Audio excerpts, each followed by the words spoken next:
Welcome to the AI Storyteller. James woke to the subdued buzzing of the station's systems, a sound as familiar as his own heartbeat. The space station, a functional hub for repairs and resupply in orbit around a bustling trade planet, was his workplace and home. His mornings began with a straightforward routine: a quick shower, a basic breakfast of standard station fare, and slipping into his worn yet reliable work overalls. His workshop, a practical space filled with tools and parts, was less a grand venue and more a testament to years of hard work. Here, amidst the scent of oil and metal, James found a steady sense of purpose. The day's first task, a courier ship with engine troubles, was typical. James approached it with quiet efficiency, diagnosing the problem and setting things right. The job was routine, but the satisfaction of a smoothly running engine never grew old. Lunch was a solitary, quick affair, usually taken at his workbench with a simple meal. The station's communal dining area was bustling, but James preferred the quiet of his workshop, using the time to plan his afternoon tasks. The afternoon presented a more challenging repair, an old freighter with system failures. It was the kind of job that required patience and a bit of ingenuity, traits James had honed over the years. Working through the issues piece by piece, he felt a quiet pride in his ability to solve complex problems, restoring order to what was once a mess of malfunctioning parts. James wrapped up his work on the freighter as the station's artificial day cycle began to dim, signaling the end of the standard work period. The crew's simple thanks were a modest acknowledgement of his efforts, but it was enough. These small interactions, brief and professional, marked the rhythm of his days. Returning to his quarters, James enjoyed the simplicity of the evening. Dinner was a reheated meal, eaten in the tranquility of his own space. Later, a visit to the station's observation deck offered a moment of reflection. Gazing out at the vastness of space, he didn't feel a deep philosophical connection to the cosmos, but rather a simple appreciation for the quiet beauty of the stars. The day's work was satisfying in its own right, not because of any grand achievement, but because it was a job well done. The routine repairs and maintenance, the predictability of the tasks, brought a sense of stability to his life amidst the endless expanse. James considered the day as he lay down to rest, the gentle hum of the station around him. He was comforted by the familiarity of his tasks, in the knowledge that tomorrow would bring more of the same. The work, with its small challenges and straightforward goals, was fulfilling in a practical sense. James found a modest contentment in the quiet of the station night, with the soft vibration of the life support systems as a backdrop. His role as a mechanic, essential yet unremarkable in the grand scheme of the galaxy, was a life he valued for its clarity and purpose.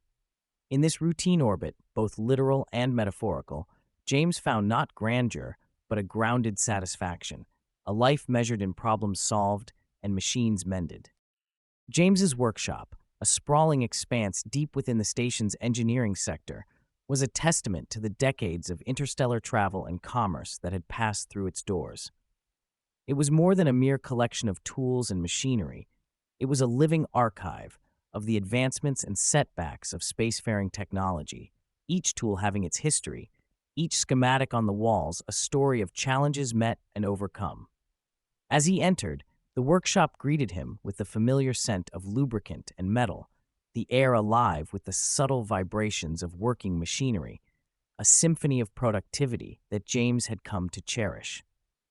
The workshop was meticulously organized, a place for everything and everything in its place, from the neatly labeled drawers of microtools to the larger equipment stored in the towering racks that lined the walls. This order was not born of mere preference, but necessity. It reflected the discipline required to maintain the myriad of systems and components comprising the station and its visiting vessels. The day's first task involved the station's own fleet of shuttles and sturdy workhorses that required regular maintenance to keep them operational. James approached this routine with the precision of a seasoned conductor, orchestrating the various diagnostics, adjustments, and replacements with a practiced hand. Each shuttle had its own quirks, its own idiosyncrasies born of years of service, and James knew them all. It was a labor of familiarity, a dance of efficiency and care that ensured the safety and reliability of these essential vehicles. Mid-morning brought the arrival of the merchant vessel, its sleek design belying the complex issue that lurked within its navigation system. The problem was intermittent, elusive, a ghost in the machine that defied conventional diagnostics. James delved into the vessel's intricate network of sensors and processors with the determination of a detective, tracing circuits and analyzing data with a keen eye. It was a puzzle that demanded technical expertise and creativity, a challenge that James relished. When it finally revealed itself, the solution was a moment of triumph, a testament to James's skill and perseverance. The gratitude of the vessel's crew was a bonus, their relief palpable as they resumed their journey, the vessel now steady and sure under their command. James took a well-deserved break as the station's artificial noon approached, marked by the subtle shift in the lighting designed to mimic the natural progression of a day. His lunch, a simple affair of nutrient-dense rations, was consumed at his workbench, the ongoing projects and pending tasks his silent companions. It was a moment of solitude amidst the bustle of the workshop, a time to gather his thoughts and prepare for the afternoon's work. The ancient freighter, scheduled for later in the day, loomed large in James's mind. The vessel, a relic from the early days of human space exploration, was a rare sight in the modern era. Its engine, a marvel of engineering from a bygone age, had fallen silent, its intricate mechanisms worn by time and use. The task of bringing it back to life was daunting, a journey into the annals of spacefaring history that James approached with a mix of reverence and excitement. It was an opportunity to connect with the legacy of those who had paved the way for the current age of exploration, to ensure that this piece of history continued to play its part in the grand tapestry of the stars. As he readied himself for the afternoon's endeavor, James felt a deep sense of fulfillment. The workshop, with its endless possibilities and challenges, was more than just a place of work. It was a domain where his skills, honed over years of dedication, made a tangible difference. In the harmonious blend of routine tasks and complex repairs, James found a rhythm that resonated with the very core of his being, a melody of mechanics and engineering that played out day after day in the orbiting solace of the space station. As the artificial afternoon light bathed the workshop in a warm golden hue, James turned his attention to the task that had piqued his curiosity since it appeared on his docket, the ancient freighter. The vessel, a behemoth from the early days of space colonization, loomed in the adjacent hangar, its exterior battered by countless micrometeoroid impacts and the harsh reality of space travel. Yet it was the dormant heart within, the once pioneering hyperdrive engine, that called to James with the allure of history and the challenge of restoration. Approaching the freighter, James felt as though he were stepping back in time. The design, though primitive by modern standards, was a testament to the ingenuity and ambition of a previous generation of engineers and explorers. The engine, silent for years, was a complex labyrinth of tubes, wires, and crystals, each component a piece of the puzzle that James was determined to solve. The task was not merely one of repair, but of archaeology. James approached the engine with a blend of reverence and analytical precision, his tools probing and testing, his mind cataloging each discovery. The problem was multifaceted, a combination of worn components, outdated technology, and the simple toll of time. Yet for James, each obstacle was an invitation to innovate, to bridge the gap between past and present with skill and respect for the original design. The work consumed him, hours passing in a blur of focused activity. The workshop, usually alive with the sounds of machinery and the occasional banter of colleagues, faded into the background. James's world narrowed to the engine before him, each step forward a victory, each setback a challenge to be overcome. As the station's cycle moved towards artificial evening, a breakthrough. With a final adjustment, a gentle hum filled the hangar, the sound of the engine stirring to life after years of silence.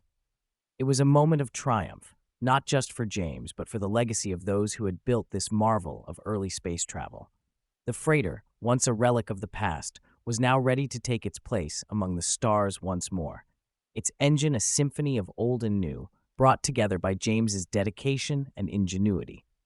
The satisfaction of the moment was profound, a reminder of why James had chosen this path. In the fusion of mechanics and history, he had found a connection to the broader narrative of human exploration, a sense that his work was part of a continuum stretching from the first daring voyagers to the present day. As he cleaned his tools and documented the day's work, James felt a deep sense of fulfillment. The ancient freighter, its engine now pulsing with life, was more than just another job completed. It was a testament to the enduring spirit of innovation, a bridge across generations. In the quiet of the workshop, as the station transitioned to its night cycle, James knew that this day's work would linger in his memory, a highlight in his career and a poignant reminder of the legacy he was helping to preserve. With the freighter's engine successfully revived, James's thoughts turned to the morrow, to the new challenges and opportunities it would bring. In the ever-evolving landscape of space travel and engineering, he found not just a profession, but a calling, a way to contribute to the grand tapestry of humanity's journey among the stars. As he locked up the workshop and made his way back to his quarters, the station around him felt alive with the potential of the unknown, each corridor and module a part of the great endeavor of space exploration. James, with his tools and talents, was a vital part of that endeavor, a guardian of the technology that made life in the cosmos possible. In the solitude of his quarters, James reflected on the day's achievements, the satisfaction of a job well done, mingling with the anticipation of future projects. In the cycle of work and rest, challenge and resolution, he found a rhythm that resonated with the very essence of space travel, the constant push towards new horizons, driven by curiosity, ingenuity, and the unyielding human spirit. As the station's cycle mimicked the approach of evening, casting a simulated twilight glow throughout the corridors, James made his way from the workshop towards the communal areas. The day's accomplishments weighed pleasantly on his shoulders, a tangible sense of fulfillment from breathing life back into the ancient freighter. The once silent engine now hummed with energy, a testament to the blend of historical reverence and modern ingenuity that James had poured into the task. The communal dining area was abuzz with the station's inhabitants gathering for their evening meal. The diverse crew, comprised of scientists, engineers, pilots, and support staff from various corners of the galaxy, brought together by their roles in this orbiting outpost, shared stories of their day's work over the synthesized but nourishing food provided by the station. James, usually content with the solitude of his workshop and quarters, found himself drawn into the camaraderie of the meal, sharing insights from his work on the freighter and exchanging laughs over the peculiarities of life in space. Post-dinner, James ventured to one of the station's observation decks, a serene space designed for contemplation and relaxation, offering expansive views of the void beyond. The vastness of space, with its infinite stars and the occasional passing ship, provided a backdrop for reflection. Here, amidst the silent majesty of the cosmos, James felt a profound connection to the universe, a reminder of the small yet significant role he and his fellow crew members played in the grand scheme of exploration and discovery. The observation deck also served as a communal space where individuals from different departments could mingle, share experiences, and find solace in the shared wonder of their surroundings. James, usually a man of few words, found himself engaged in deep conversations about the future of space travel, the potential for new discoveries, and the ongoing challenges of maintaining a habitat so far removed from the natural world. As the artificial night began to settle over the station, James took a final moment to gaze out at the star-filled expanse before making his way back to his quarters. The peaceful transition from the communal energy of the dining area and observation deck to the solitude of his own space was a journey he cherished, a return to the quietude that allowed him to process and appreciate the day's experiences. Back in the comfort of his quarters, surrounded by personal mementos and the familiar hum of the station's life support systems, James took the time to unwind and reflect. The satisfaction of his work on the freighter, the interactions with fellow crew members, and the moments of shared wonder at the observation deck wove together into a tapestry of daily life in orbit, each thread a vital part of the whole. The solitude of his quarters, far from feeling isolating, was a welcome embrace, allowing James to gather his thoughts and recharge for the challenges of the coming day. The space was a sanctuary, a personal haven within the bustling community of the station, where he could indulge in hobbies, catch up on communications from friends and family stationed on other outposts or back on Earth, and immerse himself in the virtual landscapes of books and films that provided a window to other worlds and experiences. As James prepared for rest, the station's night cycle enveloping him in a simulated darkness designed to mimic the Earth's natural rhythms, he felt a deep sense of peace. The challenges of the day, both met and overcome, the camaraderie of his fellow inhabitants, and the serene beauty of the cosmos beyond his window coalesced into a profound appreciation for his life among the stars. Drifting off to sleep, James's thoughts lingered on the possibilities of tomorrow, new tasks to tackle, new puzzles to solve, and the ever-present promise of discovery that life in space held. In the orbiting sanctuary of the space station, amidst the machinery and the vastness of the void, he had found a purpose and a belonging that anchored him, a steady point in the ever-shifting expanse of the galaxy. With the station now enveloped in its simulated night, offering a semblance of Earth's diurnal rhythm to its inhabitants, James found himself in a reflective state. His quarters, though modest, were adorned with the tools and relics of his trade, each piece telling a story of problems solved and crises averted. It was here, in the quietude of his personal sanctuary, that the full weight of the day's achievements truly settled upon him.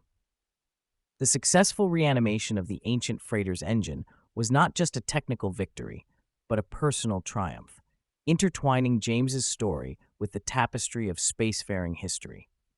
It was moments like these that underscored the essential nature of his work, bridging the gap between the past's bold explorations and the present's continuous push toward the unknown. As the station hummed softly around him, James contemplated the relentless cycle of innovation and maintenance that defined life in space. Each day brought its own set of challenges, from the routine upkeep of the station's vital systems to the intricate repairs of visiting spacecraft, each task a thread in the intricate web of interstellar travel and habitation. Lying in his bed, the soft glow of the station's ambient lighting casting gentle shadows across his room, James's thoughts drifted towards the coming day. The workshop, with its endless possibilities, awaited him, promising new puzzles to unravel and new challenges to conquer. The anticipation of what lay ahead was a familiar companion, fueling his passion for his work and his love for the life he had carved out among the stars. In this orbiting microcosm of humanity's reach into space, James found not just a job but a calling. Each repair, each adjustment, and each successful diagnostic was a testament to human ingenuity and resilience, a small but significant contribution to the ongoing saga of exploration and discovery. The camaraderie of the station's diverse crew, the shared meals, and the quiet moments of awe on the observation deck were the counterpoints to his solitary work, providing a sense of community and belonging in the vastness of space. These daily interactions, though fleeting, were threads that bound the inhabitants together, creating a tapestry of collective experience and shared purpose. As sleep beckoned, James allowed himself a moment of contentment, a deep-seated satisfaction in the day's work and the knowledge that he was part of something greater than himself. The challenges of maintaining the delicate balance of life and technology in the void were daunting, but they were also invigorating, providing a constant reminder of the adaptability and perseverance of the human spirit. In the quiet of his quarters, with the gentle vibration of the station's systems as a lullaby, James found peace. The simulated night outside his window, with its artificial stars and the soft glow of distant planets, was a canvas of dreams, a backdrop to the endless possibilities that awaited him with each new cycle. Drifting off to sleep, James's final thoughts were of gratitude for the life he led. In the orbiting haven of the space station, amidst the machinery and the boundless expanse of the cosmos, he had found his place. The cycle of work and rest, of challenges met and friendships forged, was a rhythm that resonated with the very essence of his being, a melody that played out day after day in the serene solitude of space. Like and subscribe to the AI Storyteller channel for captivating tales that transport you to new worlds and inspire your imagination. Thank you for joining me on this journey through the realms of creativity and storytelling. Remember, stories have the power to connect us all and ignite our imaginations. Let's keep the magic alive together. Like and subscribe.